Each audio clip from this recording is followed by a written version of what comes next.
Before Sean Bean became famous for dying in just about everything he was in, he lived gloriously as Richard Sharpe, a soldier who rose through the gutters to become a legend of the Napoleonic Wars. Sharpe was not your typical British officer. He wasn't rich, he wasn't polished, and he certainly wasn't welcome in a gentleman's mess. And yet, against all odds, he carved out a place in history, with nothing but a rifle, a sword, and a knack for surviving battles that should have killed him. In the 1990s, ITV adapted Bernard Cornwell's best-selling novels into a television series that would span a number of films. Filmed largely in Ukraine on a shoestring budget, what began as a modest period drama quickly grew into one of the most beloved British TV sagas ever produced. Sharpe gave us unforgettable battles, a rogues gallery of villains, an Irish sergeant with a heart of gold, and Sean Bean in the role that defined his career. But what makes Sharpe brilliant is the heart behind the story. The grit, the class struggle, the sense of loyalty and betrayal. It's a show where character matters more than budget, and where history feels lived in rather than romanticised. Today, more than 30 years after Sharpe's Rifles first aired, the series continues to capture imaginations, not only as a historical adventure, but as one of the most authentic underdog stories ever put on screen. I want to explore exactly why Sharpe endures, the performances, the storytelling, the battles, the history, and the legacy of a series that still holds its own against bigger, flashier productions. So, let's take a look at the brilliance of Sharpe.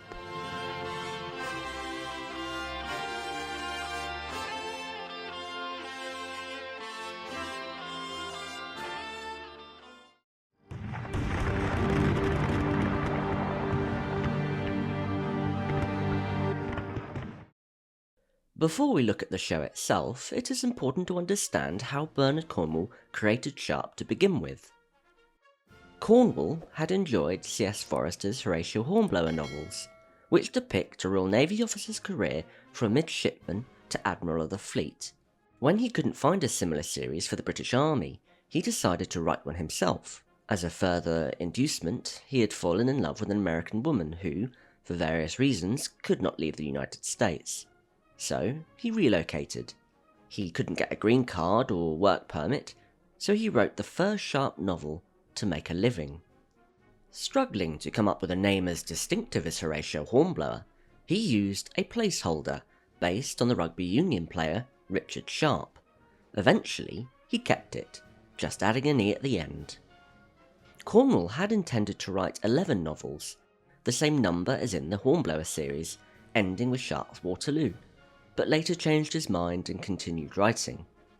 And because of the popularity of Sharpe, Cornwell was approached in making a television adaptation for ITV of the first 8 books of the Sharpe series. They asked him to write a background novel to give them a starting point to the series, and also requested that the story featured a substantial role for Spanish characters, in order to secure co-funding from Spain. The result was Sharpe's Rifles, published in 1987 and set in the period of the English retreat at Corunna. So, they have a network to show the series on, now they need the cast and crew for the production. For director, they chose Tom Clegg, whose more famous directing experience was British shows The Sweeney and Space 1999. A little fun fact about Clegg, between 1952 and 1954, he performed national service in the Royal Air Force. This military background could have been a big part as to why he was chosen for the role. The first actor cast in the show was Dara Marley as Harper, followed by Rifleman Harris, who was played by Jessin Sulky. This character did not exist in the books and was created for the television series. The producers wanted a clever character and took inspiration from the actual Benjamin Randall Harris of the 95th Rifles, who wrote a memoir of his experiences. And, as we know, initially Paul McGann was cast for the role of Sharpe. However, 2 weeks into filming of the first episode in Ukraine, McGann injured his knee playing football and was forced to withdraw. When production started again a month later, Sean Bean was given the role because he was the only suitable replacement available at such short notice. And nothing against Paul McGann, who is an exceptional actor, but Sean Bean, I think, was basically born for this role of Sharpe. Cornwell mentions in notes at the end of the Sharpe series that he was initially dubious about the casting of Sean Bean, but he was so impressed with his portrayal that he dedicated Sharpe's battle to him and said, "When I write Sharpe these days, I hear Sean's voice." He also avoided further mention of Sharpe's black hair, Sean being a little bit more blonde. When we think of Sharpe as well, we have to remember the soundtrack. Over the Hills and Far Away, the music of Sharpe, was released in 1996 as a companion to the television series by Virgin Records. The recording features performances by various artists, including British folk musician John Tams, who, as we know, played Rifleman Daniel Hagman in the series and wrote or arranged much of its music. We also had Kate Roosby and composer Dominic Muldowney, and the band of the Bugles of the Light Division, performing traditional songs along with selection of original music for the programmes. Filming the show was a massive undertaking, and being filmed against the rugged backdrops of Crimea, Turkey and India, Sharpe brought the Peninsular War to life with a blend of raw authenticity and cinematic flair. It recreated everything from the costumes, sets, battles and sieges. This commitment to authenticity shows. Now, it can be said that watching the show back in modern times, it can look a bit cheap and shoestring. This may be true, but you cannot doubt the fact that the cast and the crew made the best of what they had. And I would argue that if you replace the ruggedness with a mass CGI fest, it loses that appeal, and just becomes more modern day slop we are accustomed to from the likes of Disney, Netflix, and Amazon.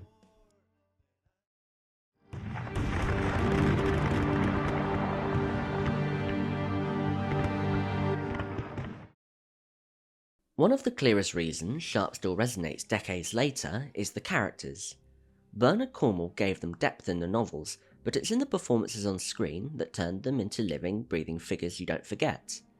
Every major character, from the central figures to the recurring villains, brought something unique to the series, and watching them evolve across those 14 film episodes is part of the brilliance. Let's start with Richard Sharpe himself. Now, Sean Bean doesn't just play him, he embodies everything about him.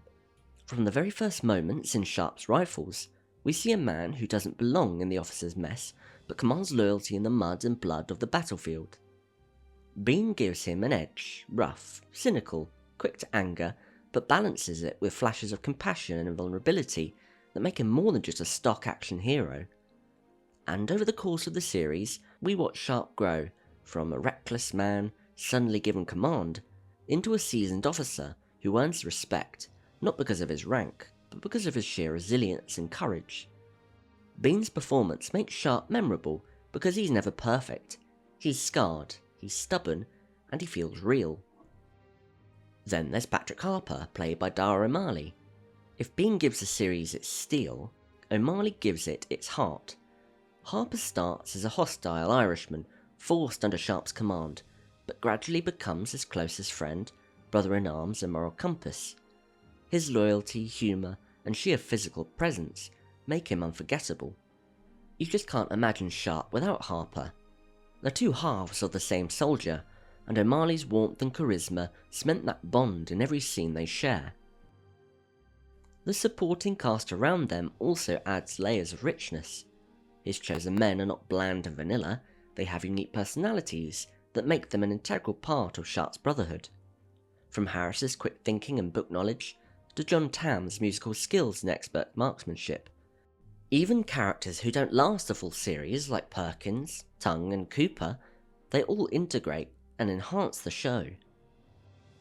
The Duke of Wellington is also a crucial anchor for the show. It gives realism in what is essentially a fictional adventure.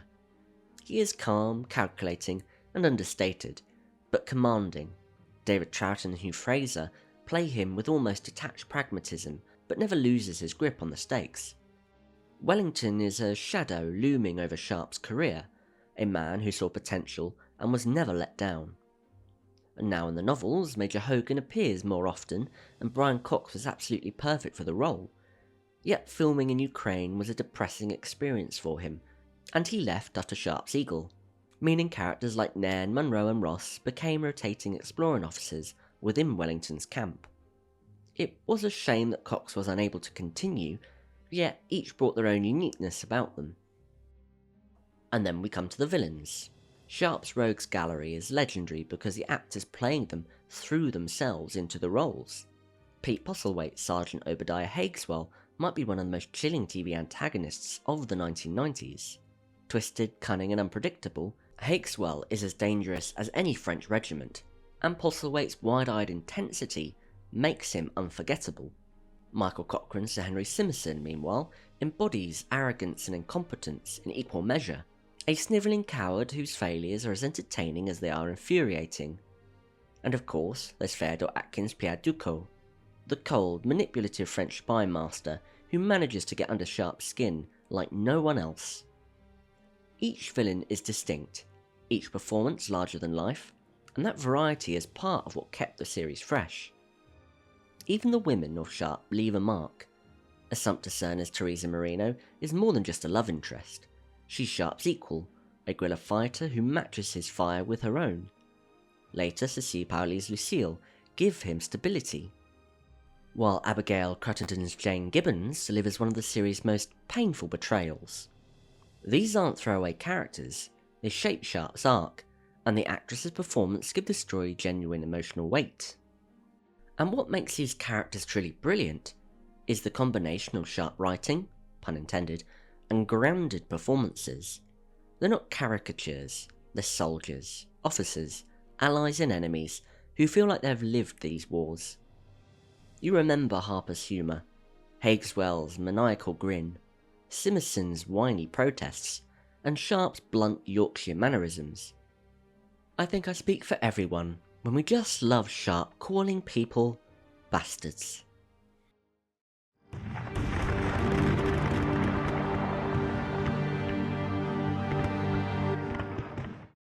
When you strip it down, Sharpe shouldn't work as well as it does. It was made in television budgets in the 1990s, filmed thousands of miles from Spain, with some shaky sets and limited extras. Yet, more than 30 years later, people still return to it.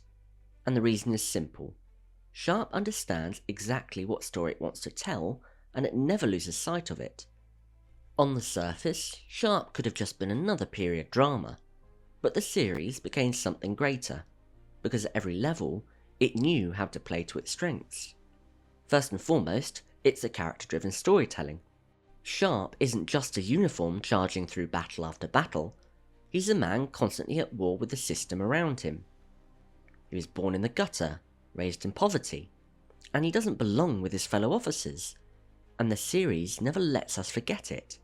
In Sharpe's Eagle, we see his fellow officers sneer at him because of his background, trying to undermine him at every turn. In Sharpe's company, he's pushed aside when regular officers arrive, forced to prove his worth all over again. And yet, he thrives precisely because he's different. He fights like the men he leads, not like the aristocrats who scorn him. That constant tension between rank and class, respect and resentment, fuels the drama across the series. Then there's the way Sharpe portrays war as a lived experience, not just spectacle. The Peninsular War isn't dressed up as glory, it's shown as brutal, messy, and often incompetent. Look at Sharpe's company during the storming of Badajoz. Men die horribly on the breaches. The attack feels chaotic, and the victory comes at an immense human cost. These are not battles staged for neat cinematic shots, they feel dangerous, unpredictable, and deeply human. What also makes the series work is its villains and supporting cast. In most shows, secondary characters can feel disposable, but in Sharpe, they're unforgettable. Sergeant Hakeswill is incredibly frightening. His madness, brilliantly brought to life by Pete Postlethwaite, make him a constant source of dread. Pierre Ducos, with his cold manipulations, isn't just a foil for Sharpe, he's a reminder that battles are fought with spies and betrayal. Even the bumbling Sir Henry Simson serves a purpose, embodying the incompetence of a class system that puts privilege above merit. These figures give every episode weight, because Sharpe isn't just fighting wars, he's fighting people who reflect the very obstacles he faces in life. Another secret to Sharpe's success is how it balances grit with adventure. For all of its mud and blood, the show never forgets that it is also meant to thrill. Whether it's clashing swords or charging with the colours, it gives the series a pulse of old-fashioned heroism. It's not history as lecture, it's history as drama, where you want to cheer when Sharpe pulls off the impossible. That mix of brutality and excitement is rare, and Sharpe nails it. And then there's the emotional core. For all the action, the moments that linger are often the quiet ones. Harper's loyalty, cemented in countless scenes where he stands by Sharpe against impossible odds. Therese's tragic death and Sharpe's enemy, which rob him of both wife and future. Even Jane's portrayal later in the series stings because the relationship felt earned, making her treachery all the more devastating. These moments of intimacy and heartbreak are what elevate the show above mere battlefield drama. It also has unpolished authenticity. You can see the budget limitation in places, with the reused uniforms and the small-scale battles that are meant to represent grand campaigns. But instead of sinking the series, those constraints force the writers and actors to lean into the character, tension, and story. Everything looks real, because it was. The extras, often Ukrainian soldiers, give the battle scenes a lived-in chaos that feels more raw than CGI could ever capture. The rough edges actually make it feel more believable. All of this comes together to create a series that doesn't just tell war stories, but lives them. You remember Sharpe's men, their banter, their fears, and their courage. You remember the villains, who felt as dangerous as an army. And you remember the moments of triumph, not because they were polished, but because they felt earned.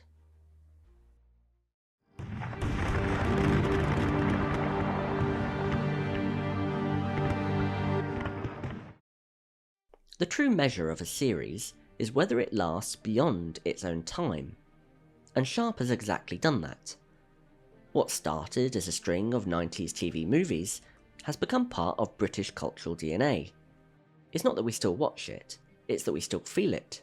Few shows from its era have that kind of staying power. And one of the biggest reasons for this is how accessible it made history. Before Sharpe, the Napoleonic era wasn't exactly the most popular screen subject. Waterloo was remembered as a battle, not a human story. Sharpe kind of changed that.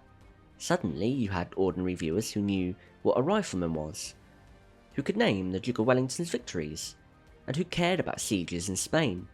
I must admit to speaking to quite a few people whose teachers even used clips in classrooms because the series made the era come alive in a way textbooks never could. That ability to make history entertaining and emotional is a huge part of why it's still loved. Another element is how unashamedly British it is. Sharpe doesn't feel like a show polished for international markets. It's full of regional accents, gallows humour, and working class grit. It doesn't smooth out the rough edges, it embraces them. Compare that to many modern historical dramas, which often aim for glossy international appeal, sleek production values, mid-Atlantic accents, universalised characters. They're made to travel. Sharpe, by contrast, feels rooted in a specific culture, which ironically is why it resonates so strongly abroad. It's authentic. It also has the ability to balance tones.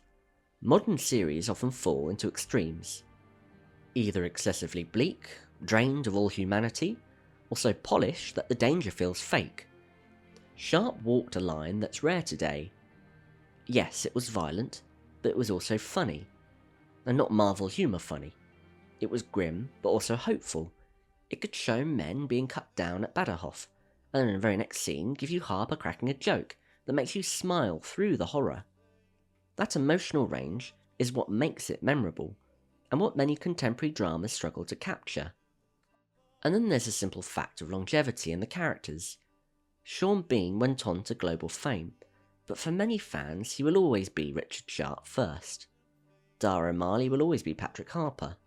Even smaller roles are remembered with a kind of affection you don't often see for secondary characters today.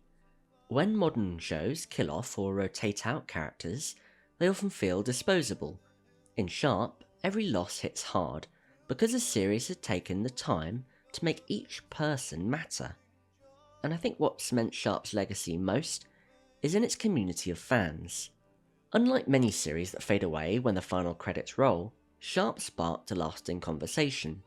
There are still fan events, rewatch groups, and dedicated corners of the internet sharing clips, quotes, and memes. Cornwell's novels keep adding to that saga, but it's the ITV series that gave Sharpe his lasting voice and image. Even when new historical epics come and go on streaming platforms, they rarely inspire the same kind of loyalty that Sharpe did. And that's why it endures, and why modern television so often pales in comparison. New shows might have grander sets, shinier effects, and bigger budgets, but Sharpe had something harder to fake: soul. It felt lived in, it felt human, and it made you care. That's a legacy that studios can't replicate. They are far too concerned with modern retellings, bastardising source material of writers far superior to them, and using CGI to cut costs. There's no care anymore, which is why when you watch something like Sharpe, it doesn't matter that it feels low budget. It respects its audience and was crafted with immense care. All this is why it will be remembered, and why it was, and still is, brilliant. Thanks for watching this video on the Brilliance of Sharpe. Please do like, share, and leave your comment below on your favourite Sharpe moment and memory. Please do subscribe to help the channel grow, and follow me on my social channels. Thanks again, and I'll see you over the hills and far away.